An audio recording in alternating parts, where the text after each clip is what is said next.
Let's look ahead to the final then, obviously, against Sevilla after their win against Manchester United. Ali, who have you got?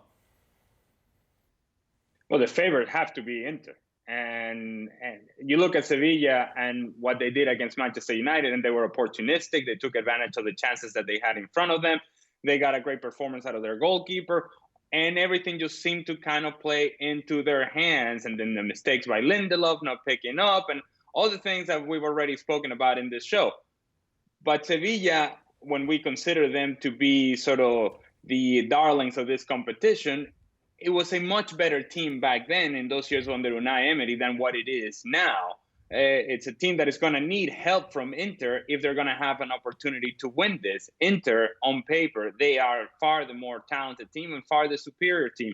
And in terms of the attacking talent, there is no question that when you're talking about Inter, they're much better than whatever it is that Sevilla has to offer. For me, Inter is the favorite running away, and it really is about them. If they approach this in the correct manner and you have your players, your high-level, your high-profile player performing at a high level, then there's no question in my mind that Inter not only should be the favorite, but should be winning this handily.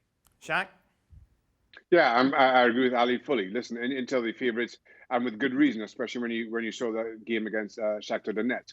But Sevilla, as Craig pointed out, will be a fast turner test. Yes, they rode their luck a little bit to start the second half against Manchester United. Remember, they also survived a penalty scare against Wolves in the previous round. But over the 90 minutes, I thought they were certainly the better of the two on that occasion and finishing stronger against Manchester United. There'll be no pushovers, but given what we've seen from Inter, given who they continue to show who they are, they know what they're doing and they do it very well. The finishing of Lautaro and Lukaku, I feel it's Inter's. It's not going to be 5, of course. I just don't think Sevilla have enough to deny them. Any hope for Sevilla, Craig? Is this not about the time you say this is not going to be a very good final or match? Because I think you're right this time. And I'm putting words in your mouth because you haven't said it yet, but I'm giving you the opportunity to say, are you going to say this? Because let's be frank, watching these two teams, and I didn't see the Man United-Sevilla game because it was my day off yesterday, and I intended to enjoy my day off. But these two teams are bordering on a giant borefest. I mean, Inter Milan are a pumped-up Atletico Madrid, aren't they? I mean, let's be quite frank. Now, it doesn't matter how, and I don't have anything against how you get the job done. I'm not a believer in you have to play football a certain way. But like most people, I like to enjoy my football. And if I'm being honest, I don't enjoy watching Inter play very often. That doesn't mean he's not doing a good job there, Conte. They're super organised. They've got good players. They score goals when needed.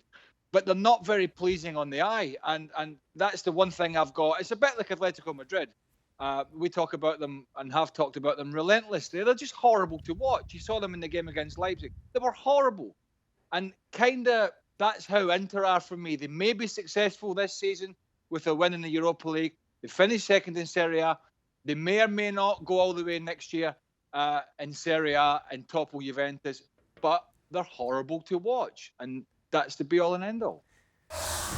Thanks so much for watching ESPN on YouTube. And for more sports highlights and analysis, be sure to download the ESPN app. And for premium content and live streaming, subscribe to ESPN Plus.